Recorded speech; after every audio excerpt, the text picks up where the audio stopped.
ada satu kalimat yang tidak sangka-sangka ternyata dampaknya itu menjerumuskan ke lembah jahanam.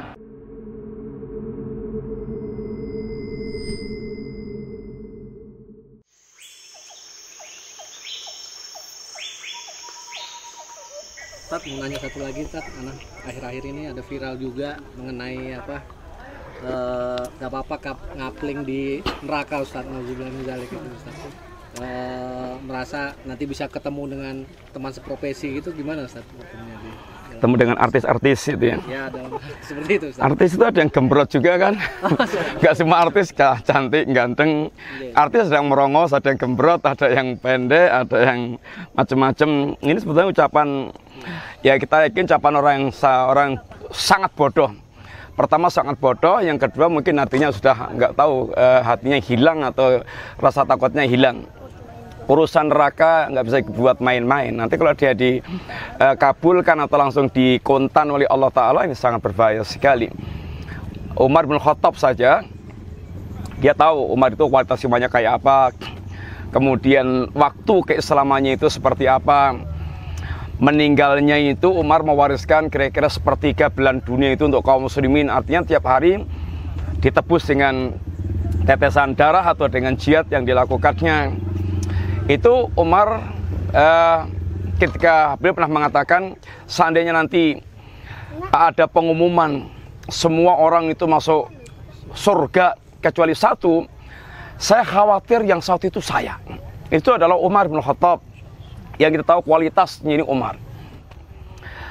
Utsman bin Affan, kalau beliau ke kuburan, itu meleleh air matanya sampai membasahi jenggotnya.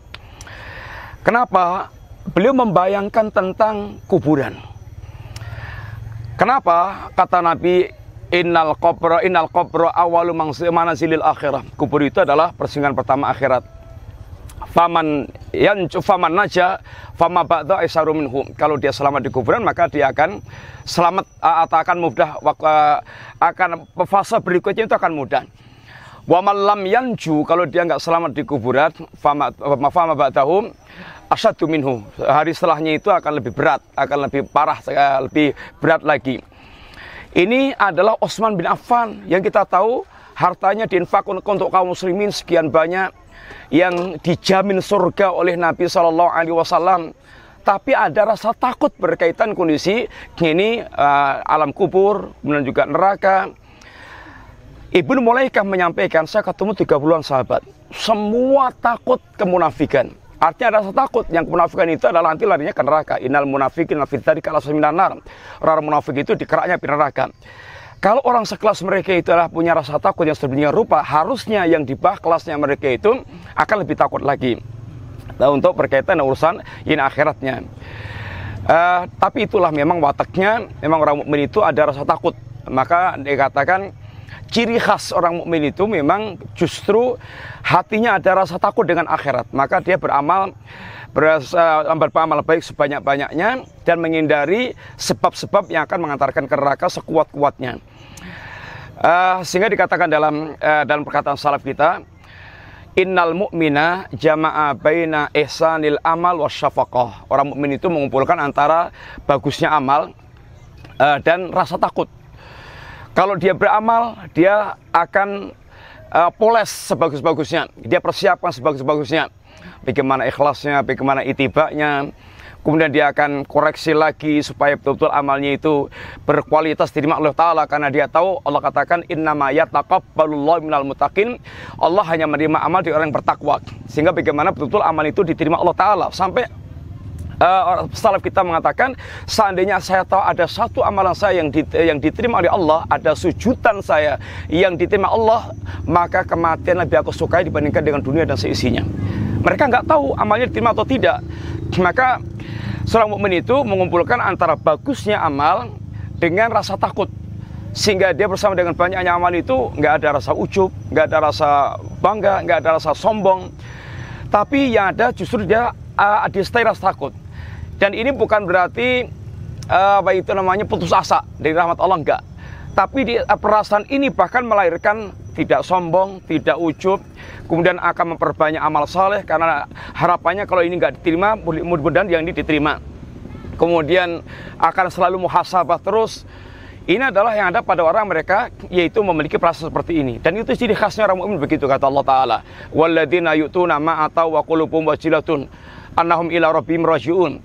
Orang mukmin itu orang yang mereka senantiasa melakukan ketaatan-ketaatan, amal-amal yang bagus karena dan hatinya itu ada rasa takut apabila amal itu nggak diterima oleh Allah Ta'ala, karena dia tahu dia akan kembali kepada Allah SWT. Maka kata Aisyah bingung tentang ayat ini, ya Rasulullah, ahumul ladina yasrabunal khamra wa yasrikun. Ya Rasulullah, apakah mereka itu minum khamr? Apa mereka itu mencuri? Kok mereka takut? Kata Nabi, la ya bintas Siddiq. Oh, enggak begitu wahai Aisyah. Bahkan mereka ini yusallun, yasumun, yatasaddaqun, mereka ini salat, mereka puasa, mereka sedekah, wa hum yakhafun, dan mereka ini takut. Takut kenapa? Allah tuqbala minhum, kalau amalnya enggak diterima oleh Allah SWT. Ini sifatul mukminin seperti itu. Sehingga sebaliknya kata Hasan Al-Basri, wa innal fajir atau wa innal munafik, orang munafik atau orang fajir, jama'a baina isa'atil amal wal amni. Mereka ini mengumpulkan antara buruknya amal, amalnya amburadul, nggak karuan, rusak-rusakan, ahli maksiat, tapi hatinya tenang, tenteram. Kumpul artis bisa bahagia itu kalau dia di taman, safari, di kebun, silir, ber-AC, sambil ngopi atau di serasa. Nah, kalau dia kemudian dicemplungkan di mowo, atau dia disayat-sayat, digunting-gunting, atau dipenggal lehernya, atau ditusuk, ya orang semuanya butuh orang lain dan mereka merasakan kesakitannya, nggak akan lagi ada rasa nyaman lagi. Ini ucapan tanpa dipikir, ucapan tanpa yaitu direnungkan. Maka kata para salaf kita juga, orang mukmin itu akalnya itu di depan lidahnya. Akalnya depan lidahnya, artinya sebelum ngomong itu mikir dulu. Tapi orang-orang yang mereka munafik atau orang fasik itu lidahnya di depan akalnya, nerocos dulu, ngomong dulu, kemudian dipikir. Sangat bahaya sekali, apalagi Nabi kita mengatakan bahwasanya ada satu kalimat yang tidak sangka-sangka ternyata dampaknya itu menjerumuskan ke lembah jahanam. Sehingga kalau kita ini, kata Nabi kita ini, kalau kita ini nggak bisa ngomong yang baik, ya udah diem aja. Mangkana yu'minu billahi wal yaumil akhir falyaqul khairan aw liyasmut. Kalau betul-betul hatinya punya iman kepada Allah, hari akhir, kalau bisa ngomong yang baik, kalau nggak bisa ya diam aja. Ini yang paling selamat. Sehingga jangan sampai senang ngomong tapi ngomongnya nggak terkontrol. Ini sangat berbahaya sekali. Mungkin itu ya sekedar untuk ibrah di antara kita semuanya. Jangan sampai ngomongnya nggak terkontrol. Apalagi kisah-kisah seperti itu sudah banyak banget. Ada lagi kisah yang disebutkan, pastinya di Mesir ada seorang perempuan itu, dia di tengah masyarakat yang terkenal, istilahnya terkenal Islami lah umumnya itu, menutup hijab atau menutup aurat, dia berpakaian yang minim, yang tipis. Kemudian dia di kendaraan umum, ada bapak-bapak yang dia mengingatkan bahwa ya kalau berpakaian itu nggak begitu gitu. Tapi dia kemudian muntap, marah-marah, sang si bapak ini diunek-unekin ibaratnya teh ame. Kemudian sampai dia bilang, ini mana HP kamu, telepon sana sama Allah Ta'ala, bookingkan saya di kamar neraka. Ya kemudian waliyadzubillah, dia duduk di jok kendaraannya, mati, dan bahkan dia gelimpang juga dari kendaraannya. Dan ini adalah perkara yang sangat buruk sekali tentunya.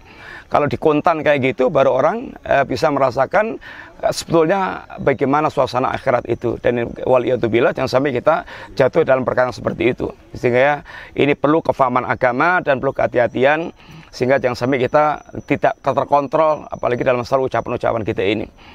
Ya mungkin kira-kira begitu ibrah bagi kita semuanya. Jangan sampai kita ya ini calcul kalau ngomong ini tanpa terkontrol itu. Tambahin, Tat. Insyaallah. Oke, niki nelas kirim. Nah, Mas Abdullah mau tanya. Hah? Jadi nggak ketelan ini. Gimana Abdullah? Enggak. Tadi kamu mau tanya tadi.